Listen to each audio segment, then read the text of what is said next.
드디어 공포 영화에나 많이 등장하던 666이 나왔습니다. 어제 이야기를 간단하게 하겠습니다. 어제 우리는 재앙과 심판이 담긴 7개의 인으로 봉인된 두루마리가 예수님 손에 넘어가는 것을 봤어요.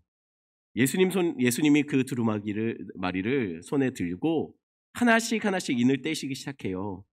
근데 처음에는 인을 떼시기 시작할 때 계속 떼면서 누가 고통받고 누가 신음소리를 내고 있습니까? 성도들이에요. 성도들이 고난받고 환난과 피 흘림으로 고통하고 있습니다.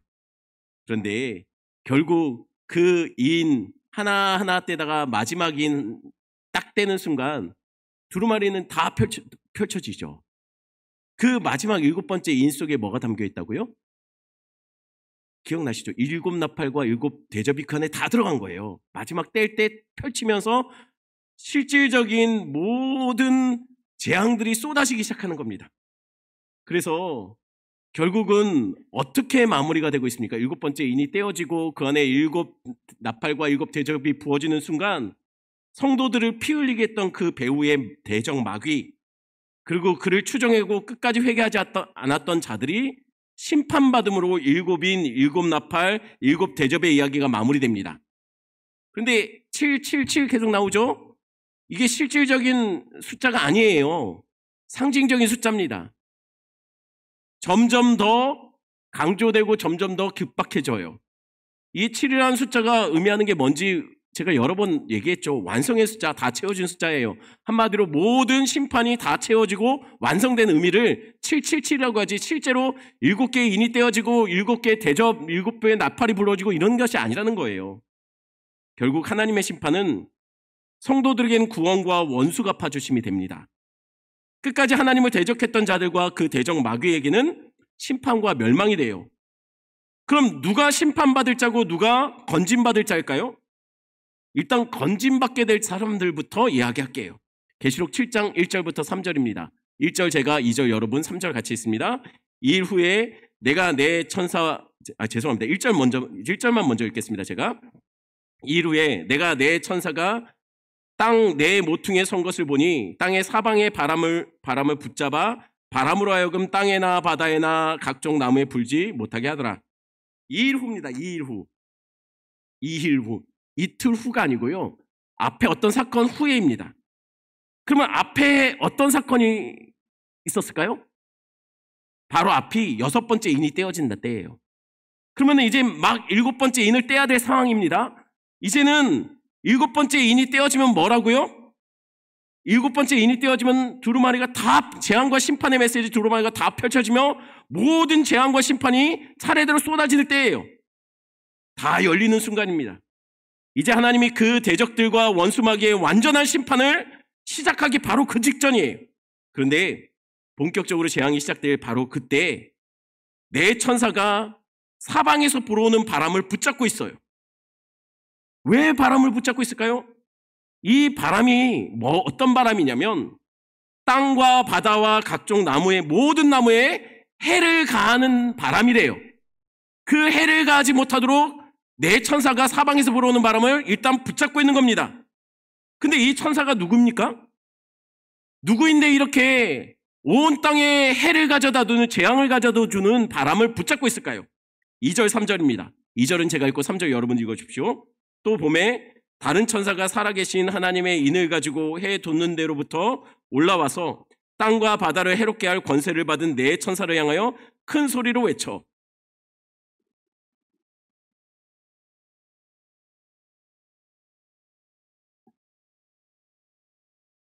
예, 사실 계시록이 새벽에 다룰 수 있는 책이는 좀 안 어울리는 책입니다.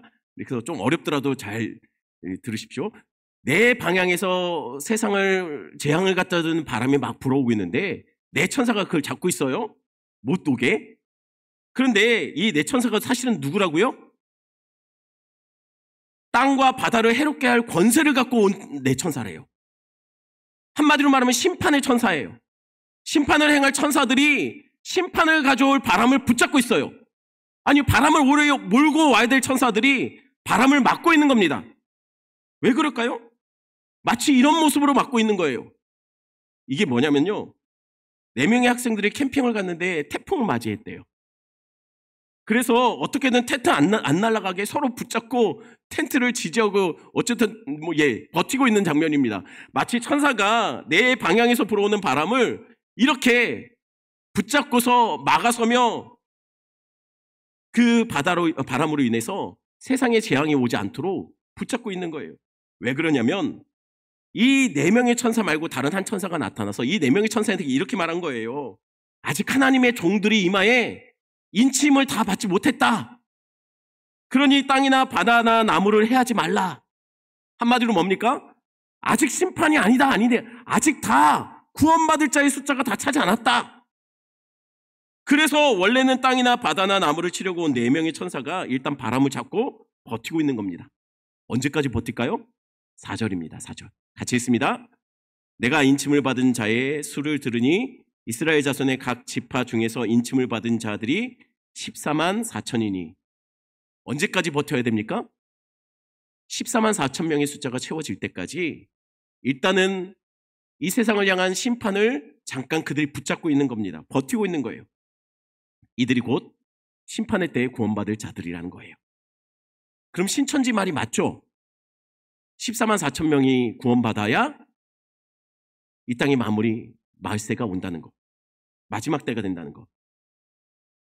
이만희 씨는 신천지 성도들, 신천지 안에 사람들 14만 4천 명이 다 차야 마지막 구원이 이루어진다라고 말해요. 근데 이만희 씨가 믿음이 적었나 봐요. 신천지에도 당황스러운 일이 벌어집니다. 그게 뭐냐면 신천지 성도들이 14만 4천 명이 넘어갔대요. 이게 참 우픈 내용이죠. 그래서 14만 4천 명이 다 차야 구원받는다고 처음에는 얘기했는데 14만 4천 명이 넘어가니까 이제 신천지에서 뭐라고 얘기하냐면 이 안에 알곡과 쭉정이가 있대요. 그래서 더 열심히 해서 14만 4천 명 커트라인 안에 들어야 된다는 거예요. 처음에는 선착순이라고 모집 요강을 내더니 이제는 성적순이래요. 그런데 정말 14만 4천 명이 문자 그대로 14만 4천 명일까요? 그렇다면 이상한 게 한두 개가 아니에요. 왜냐하면 계시록에 나오는 숫자들은 대부분 그 숫자가 아니라 상징적인 의미로 쓰여요. 근데 여기만 문자적으로 14만 4천 명이 맞다라고 얘기하는 거예요.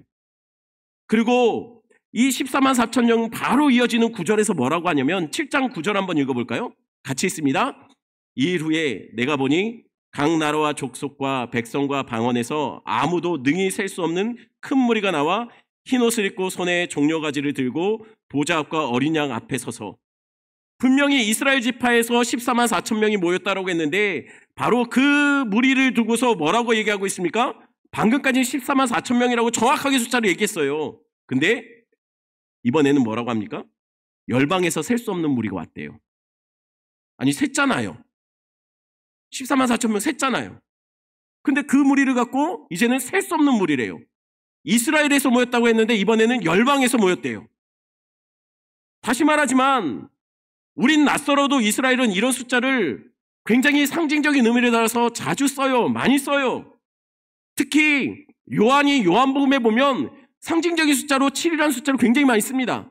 그 밖에도 굉장히 많이 상징적인 숫자를 써요. 요한은 상징적인 의미로 숫자를 많이 쓰는 사람입니다. 그러니 당시 문화와 그들의 언어를 조금만 공부하면요 14만 4천은 문자적으로 쓰인 문자가 아니라는 것, 숫자가 아니라는 것을 알 수 있어요. 여러분, 이 신천지가 굉장히 계시록을 탁월하게 해석하는 것처럼 보이죠. 근데 예전에 이미 초대교회 때 그 사람들이 썼던 대부분 지금 썼던 것은 그때 너무 영지주의적으로 해석한다고 해서 이단으로 규정된 것들을 갖고 재탕하는 거예요. 통일교나 이런 사람들 거의 똑같은 걸 얘기해요. 여러분, 그러면 주로 이스라엘 백성들이 쓰는 상징적인 숫자는 뭘까요? 몇 개만 얘기할게요. 7은 이스라엘에게 완성의 숫자입니다. 다 채워진 숫자. 그래서 7이라는 것은 진짜 숫자적으로 7이 아니라 7이라는 숫자는 다 채워진 숫자의 상징적인 의미예요. 그래서 베드로가 예수님께 뭐라고 합니까? 7번 용서하면 됩니까? 라고 얘기해요. 그건 숫자적으로 7번을 말하는 게 아니라 그냥 7번은 하면 다 용서가 채워지는 거 아닐까요? 그때 예수님 뭐라고 합니까?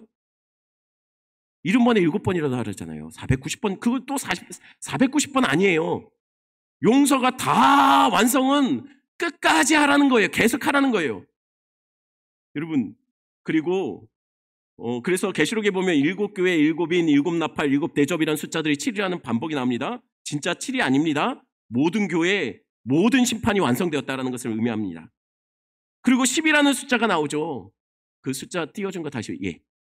10이라는 숫자는 이스라엘 백성들에게 나라를 구성하는 요건에 해당되는 숫자예요. 기초가 되는 숫자.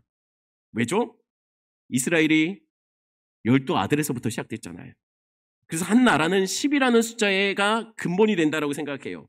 또한 군대 중에 가장 큰 단위를 1000이라고 생각했어요. 1000명 정도가 모인 숫자를 보면 큰 군대라고 얘기했다는 거예요.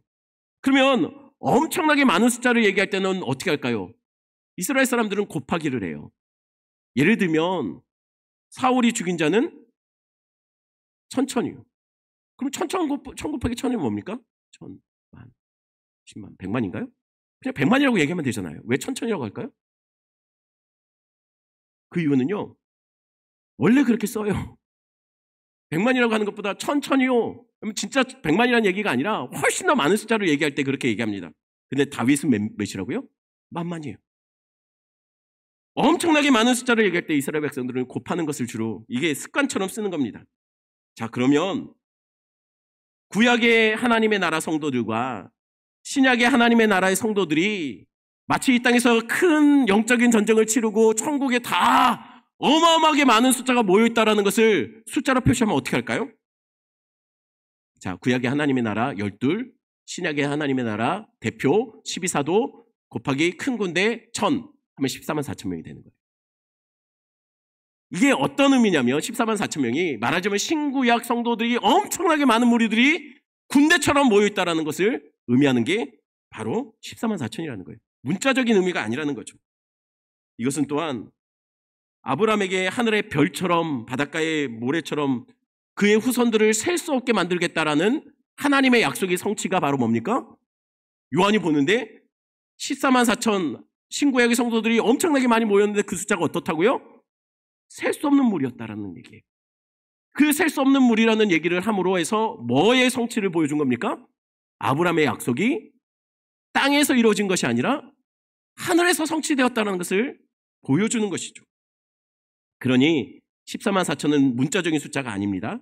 신구약 성도들 아브라함의 약속대로 셀 수 없이 많은 무리들이 천국에 모여 있음을 보여주는 겁니다. 또한 그들을 하나님은 이스라엘 백성들을 뭐라고 부르냐면 하나님의 군대라고 불러요. 그러니까 더더욱 그 말이 맞는 말이에요. 이들은 구원받은 백성입니다. 144,000 문자적인 숫자가 아니라는 거예요. 그럼 심판받을 자는 누굴까요?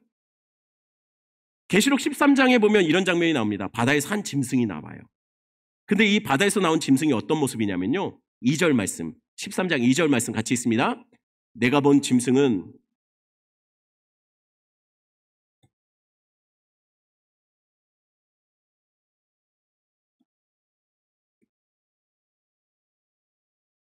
여기 나오는 짐승들의 모습이 뭐냐면 표범 같고 곰 같고 사자 같고 그 배후에는 용이 있다라고 말합니다.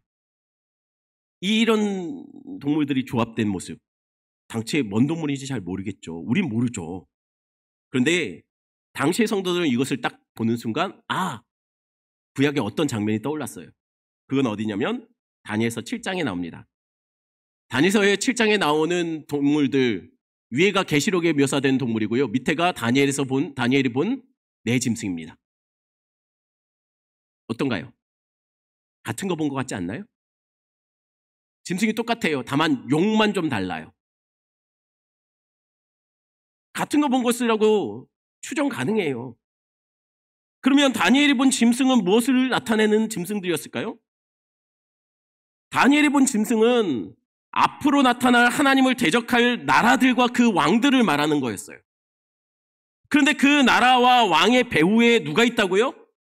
4절 말씀 볼까요? 4절 같이 있습니다. 용이 짐승에게 권세를 주므로 용에게 경배하며 짐승에게 경배하여 이르되 누가 이 짐승과 같으냐, 누가 능히 이와 더불어 싸우리오 하더라. 용이 짐승에게 권세를 줬답니다. 계시록에 나오는 용 또는 옅뱀이라고 지칭되는 것은요, 사단을 말해요. 그래서 계시록 읽으시다가 용이 나오거나 옅뱀이 나오면 그건 사단이다 라고 해석하면 됩니다. 그래서 사단에게 권세를 받은 짐승은 어떻게 했다고요? 다시 말합니다. 여기서 짐승은 진짜 우리가 생각하는 그 짐승이 아니에요. 짐승이 어떻게 하고 있습니까? 6절 말씀 보겠습니다. 같이 있습니다. 짐승이 입을 벌려 하나님을 향하여 비방하되 그의 이름과 그의 장막 곧 하늘에 사는 자들을 비방하더라. 짐승이 입을 벌려서 어떻게 하고 있다고요? 하나님을 비방하고 있어요. 신성 모독을 하고 있습니다. 그리고 그를 따르는 자들도 비방하고 있는 거예요. 그리고 7절 8절 제가 계속 읽겠습니다. 또 권세를 받아 성도들과 싸워 이기게 되고 각 족속과 백성과 방언과 나라를 다스리는 권세를 받으니 죽음을 당한 어린 양의 생명책에 창세 이후로 이름이 기록되지 못하고 이 땅에 사는 자들은 다 근 짐승에게 경배하리라. 이 말이 무슨 말입니까? 어제 말한 것처럼 활을 든 백마찬자 적그리스도라고 말했죠? 그가 성도들을 싸워서 이기고 또 이기려고 하더라는 것처럼 지금 이 권세를 받았던 이 적그리스도 같은 이 짐승이 성도들과 싸워서 이기게 되고 계속 다스리고 있고 또 결국 뭡니까? 예수 생명책에 이름이 기록되지 못하도록 그렇게 배교와 잘 미혹시키는 영을 불어넣고 있더라는 거예요. 한마디로 여기 짐승은 누굽니까? 사단의 권세를 받아서 이 땅의 성도들을 핍박하고 배교하고 그리스도를 믿지 못하도록 만드는 적그리스도 같은 존재라는 거예요. 그런데 짐승이 하나가 아니래요. 또 다른 짐승이 첫 번째 짐승은 바다에서 올라왔습니다. 근데 두 번째 짐승은 땅에서 올라오고 있어요. 11절 말씀, 11절 같이 있습니다. 내가 보매 또 다른 짐승이 땅에서 올라오니 어린 양같이 두 뿔이 있고 용처럼 말을 하더라. 처음 짐승은 바다에서 올라왔습니다. 두 번째 짐승은 땅에서 올라오고 있어요. 근데 그 짐승의 모습이 어떻다고요? 어린 양처럼 두 뿔이 있대요. 어린 양이 아니고 어린 양처럼입니다. 여러분 계시록에 어린 양 하면 주로 누구를 지칭하는 거죠? 예수 그리스도를 잘. 근데 예수 그리스도가 아니라 예수 그리스도 같답니다. 예수 같은 모습으로 왔는데 말은 누구처럼 한다고요? 용처럼 말한대요. 용은 뭐라고 했죠? 사단입니다. 그러니 모습은 예수님 모습인데 알고 보니 말은 사단의 말을 하고 있어요. 진리의 말을 쏟아놓는 게 아니고 사단의 말을 하고 있습니다. 그러면은 이건 누굽니까? 거짓 선지자들이에요. 지금도 나타나고 있는 이단들의 수괴들을 말하는 거예요. 그래서 13절 이들이 어떻게 하고 있냐면 제가 있습니다. 큰 이적을 행하되 심지어 사람들 앞에서 불이 하늘로부터 땅에 떠 내려오게 하고 땅에서 올라온 짐승이 또 어떻게 행하고 있습니까? 큰 이적을 행한대요. 여러분 이단들에서 이적이 나타나요. 무당들이요. 목사보다 용해요. 용해요. 그래서 용은 사단이잖아요. 죄송합니다. 준비된 게 아니라 막 생각이 났어요. 이적을 행하는데 불이 하늘에서 떨어지면 여러분 어떤 장면이 떠올리죠? 누구 흉내내는 것 같잖아요. 성경에 누가 하늘에서 불 떨어뜨립니까? 선지자 중에 대표 엘리야요. 또 15절에 보면요. 우상을 만들어서 그 안에 생기를 불어서 생명을 주고 있대요. 아니 죽은 것 같은 어떤 만들어진 거에 생기를 불어넣은 건 또 누굽니까? 하나님 닮은 흉내를 내는 거예요. 그렇게 사람들을 미혹시킵니다. 그리고 우상을 경배하게 만들어요. 이를 거부하면 죽이게 만듭니다. 그러더니 이 짐승들이 사람에게 뭘 시키냐면요. 16절입니다. 16절 같이 있습니다.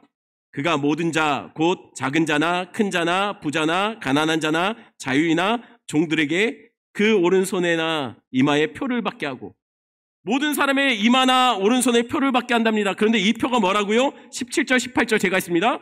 누구든지 이 표를 가진 자 외에는 매매를 못하게 하니 이 표는 곧 짐승의 이름이래요. 앞에 짐승이 이미 나왔습니다. 짐승의 이름인데 그 이름의 수라. 지혜가 여기 있으니 총명한 자는, 이게 무슨 말입니까? 지혜가 여기 있으니 총명한 자는, 이거는 뭐냐면 내 맑게 알아듣을 만한 그런 지식을 갖고 있는 자는 잘 생각해 보라는 거예요. 그 짐승의 수를 세어보라. 그것은 사람의 수니 그의 수는 666이라. 자, 짐승의 이름이라고 했습니다. 이름의 숫자라고 했어요. 그러면서 뭐라고 하냐면 총명한 자는, 내 말을 알아듣는 사람은 그 짐승의 수를 세어봐라.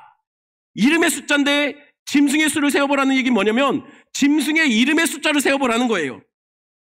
사람의 숫자고 666이래요. 그러니 이게 뭘까요? 666을 영화나 우리가 알고 있기는 사탄의 수라고 알고 있죠.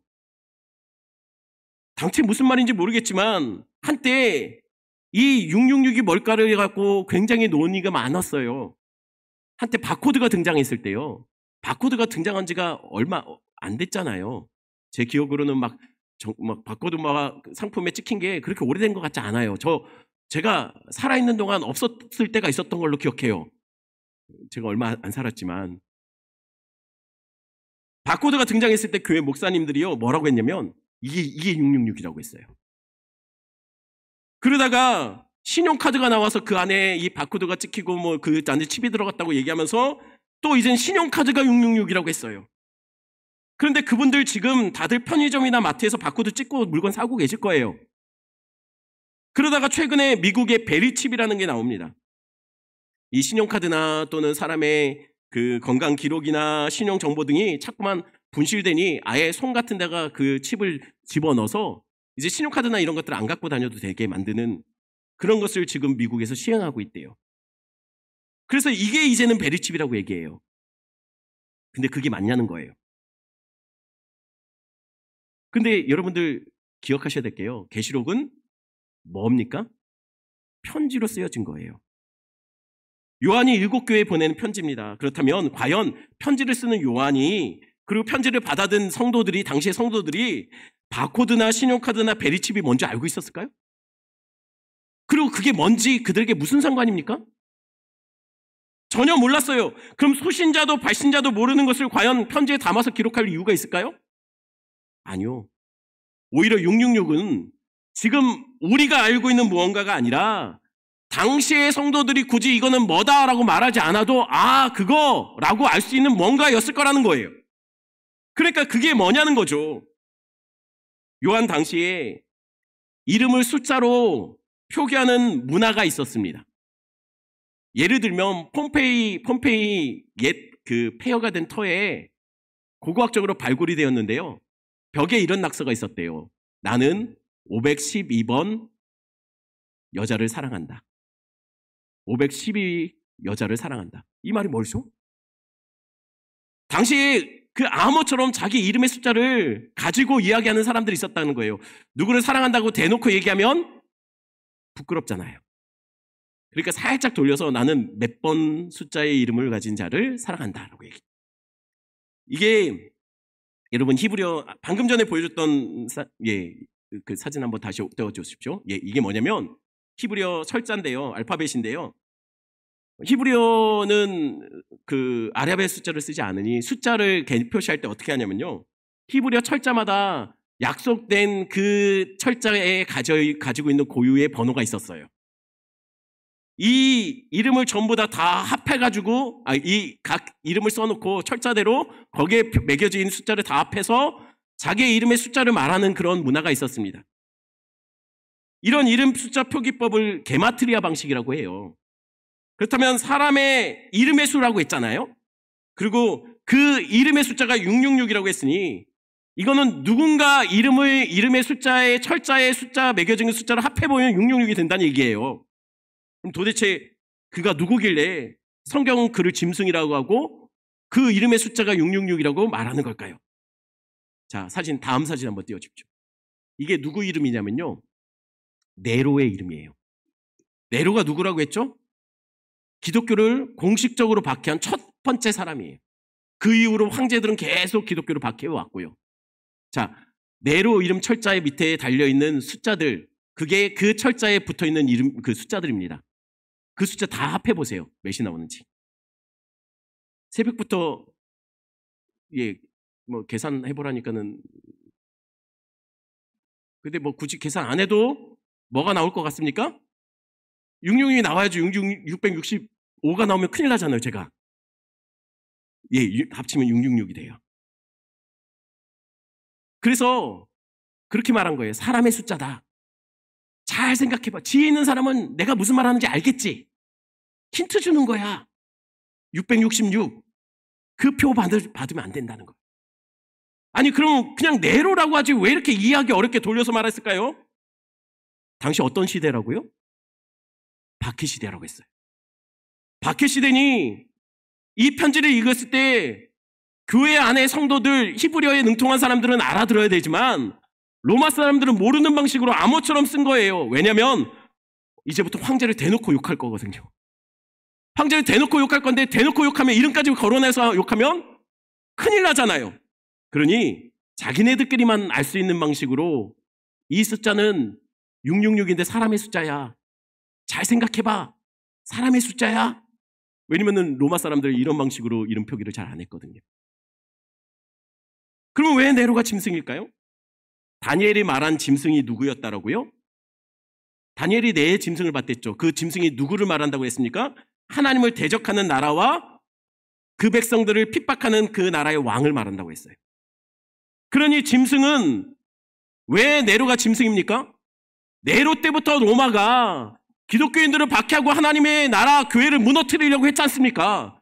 그래서 네로가 짐승이고 네로부터 이어지는 도미티아누스까지도 계속돼서 하나님의 백성들을 배교하게 만들고 있으니, 그리고 하나님을 모욕하고 있지 않습니까? 방금 전에 우리 이 짐승이 어떤 일을 행한지 봤지 않습니까?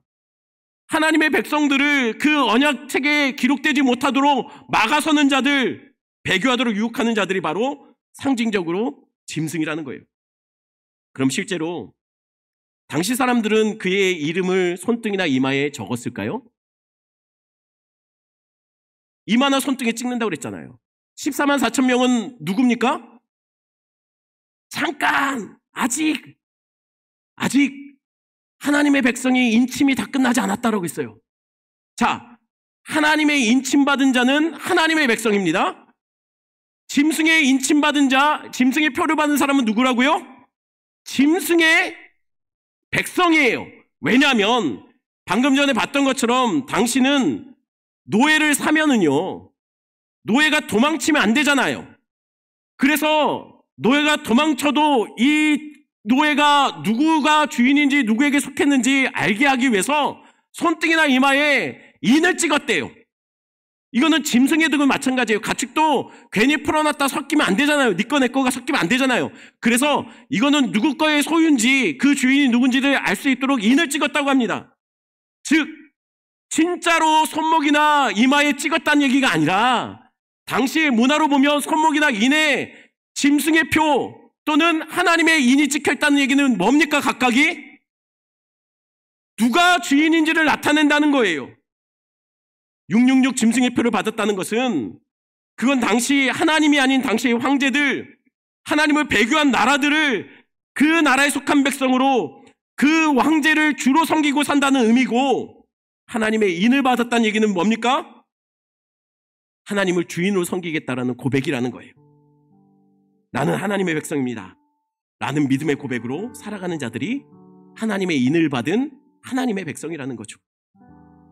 그러나 당신은 이 고백으로 살면 어떻게 되었습니까? 옥에 갇혔어요. 매를 맞았죠. 때로는 사자굴에 던져지기도 하고 기름에 튀겨지기도 합니다. 이 글을 쓰고 있는 요한은요, 노년한 몸으로 반모섬에 있어요. 왜 반모섬에 유배됐는지 아십니까? 반모섬은 그때 당시 굉장히 유명한 채석장이 있는 곳이었어요. 요한은 노년의 몸으로 밤낮 할 것 없이 거기에서 돌 캐고 있었다는 거예요. 고된 노동으로 고통하던 때였습니다.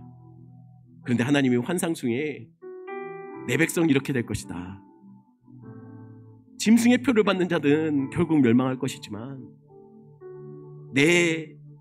나를 주인으로 여기고 주인으로 고백하는 자들은 앞으로 어떤 천국을 경험하게 되는지를 보여주는 책이 바로 요한계시록이라는 거예요.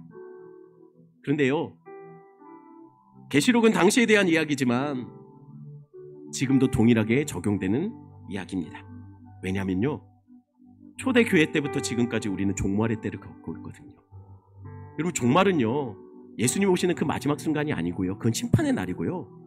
종말이라는 것은 뭐냐면 예수 그리스도의 오심으로부터 예수님이 다시 오실 때까지 그 기간을 사는 것을 종말의 시대라고 얘기해요.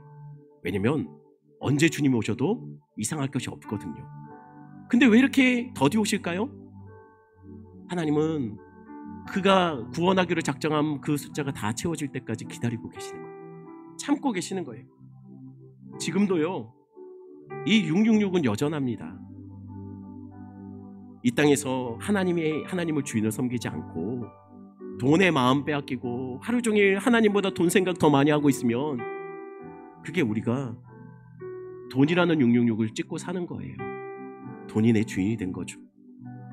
이 땅에서 즐거움, 쾌락, 성공 또는 음란함을 그것에 마음 뺏기고 산다면 우리는 하나님을 주인으로 삼는 것이 아니라 그것을 우리가 666처럼 찍고 사는 거예요.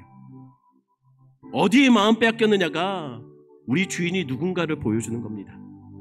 여러분이 사용하고 있는 시간을 어디에 더 많이 쏟고 있느냐가 바로 그것이 여러분의 주인이에요.